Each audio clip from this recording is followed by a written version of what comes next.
Assalamualaikum warahmatullahi wabarakatuh. Perkenalkan, nama saya Nisa Septiani. Saya dari program studi PGMI semester 4. Pada kesempatan kali ini, saya akan menyampaikan tugas mengenai penyusunan kurikulum, silabus, dan RPP atau modul ajar.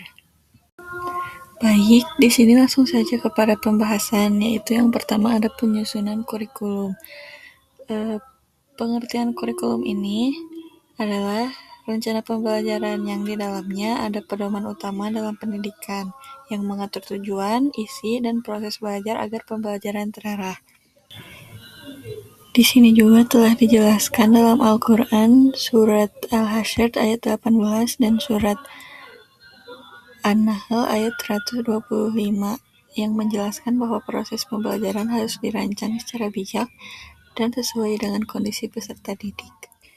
Di sini juga ada landasan penyusun kurikulum, yaitu di dalamnya terdapat landasan filosofis, sosiologis, psikologis, dan yuridis, yang menjelaskan bahwa kurikulum disusun berdasarkan nilai, kondisi masyarakat, perkembangan siswa, dan aturan pemerintah.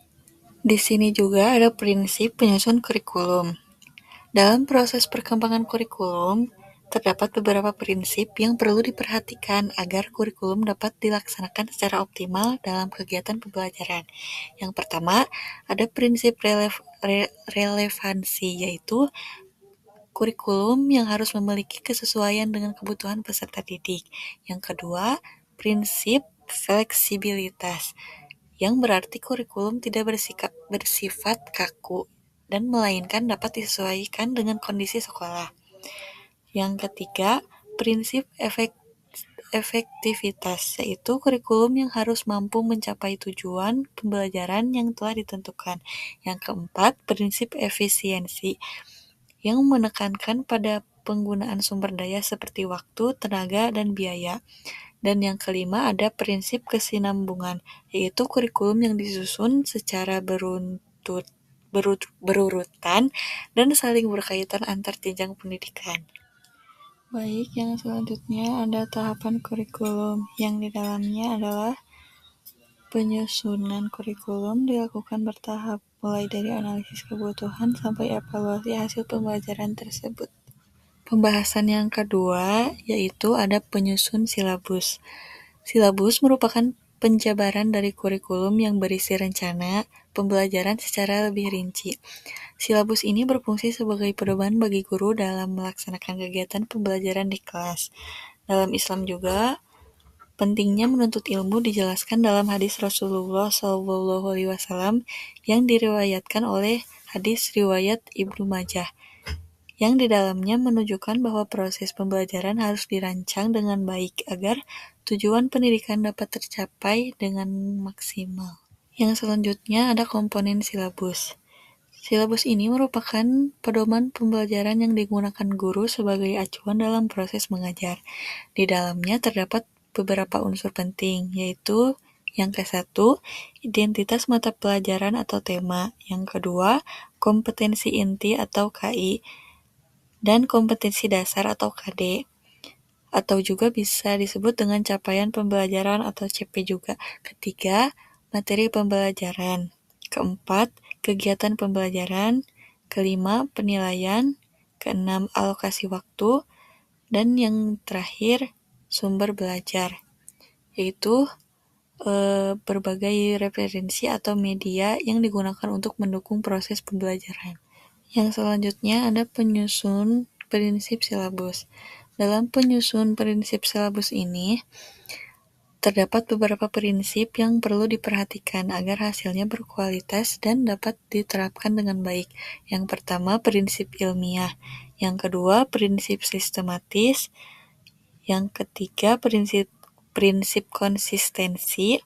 Yang keempat, prinsip fleksibilitas. Dan yang kelima, prinsip relevansi.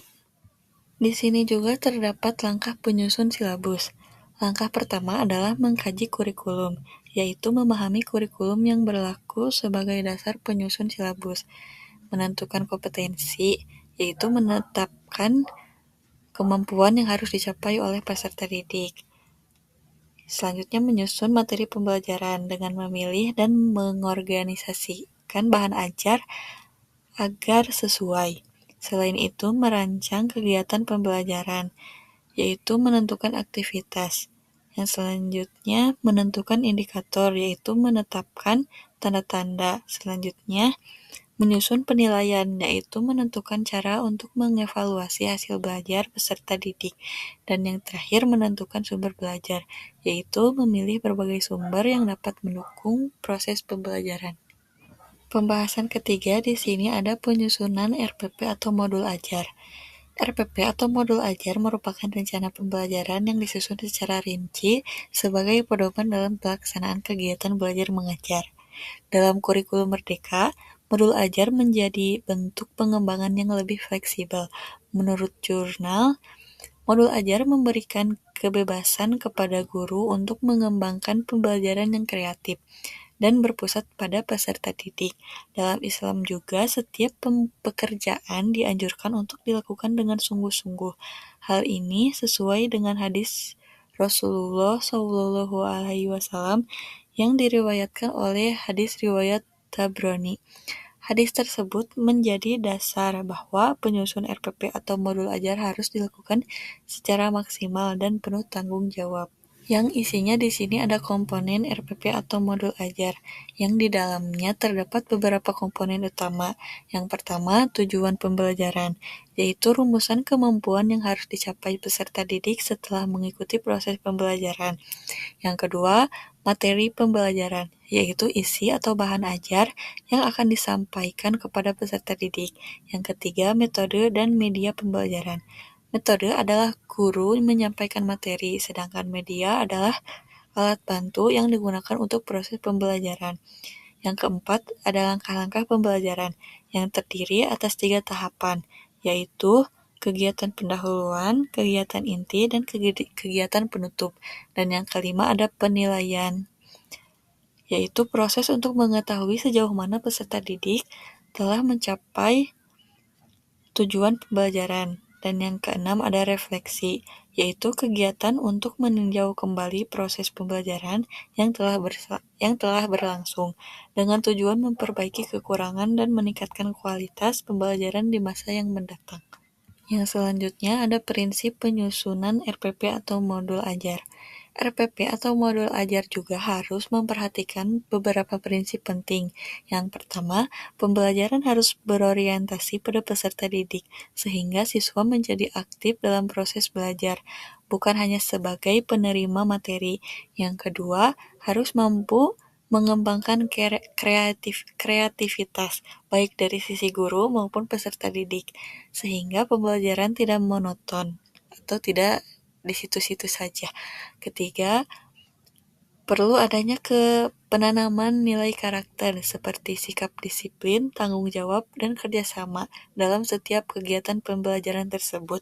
Dan yang keempat, harus disesuaikan dengan kondisi lingkungan, baik di lingkungan sekolah maupun karakteristik peserta didik, agar pembelajaran lebih kontekstual dan mudah dipahami. Dan di sini ada langkah penyusunan RPP atau modul ajar yang dilakukan melalui beberapa tahap yang sistematis. Yang pertama adalah menetapkan tujuan pembelajaran, yaitu menentukan capaian yang diharapkan sesuai dengan kurikulum yang berlaku. Selanjutnya, merancang kegiatan pembelajaran dengan menyusun aktivitas yang akan dilakukan mulai dari awal hingga akhir pembelajaran. Kemudian memilih metode dan media pembelajaran yang telah disesuaikan dengan materi dan kondisi peserta didik agar proses belajar lebih efektif. Setelah itu, menyusun penilaian, yaitu menentukan teknik evaluasi untuk mengukur tercapaian tujuan pembelajaran. Dan langkah terakhir adalah melakukan refleksi, yaitu mengevaluasi pelaksanaan pembelajaran sebagai bahan perbaikan di masa yang akan datang nanti.